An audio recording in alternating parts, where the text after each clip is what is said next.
pupunta kami ng town hall para mag-register ng sasakyan. Di ba? Pa-register natin si Misty. O, di ba? Ang ganda ng mga bulaklak na yun.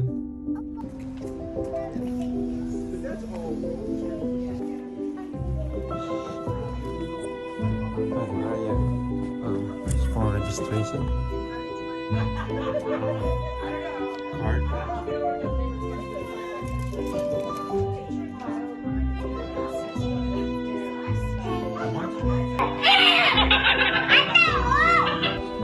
Let's go.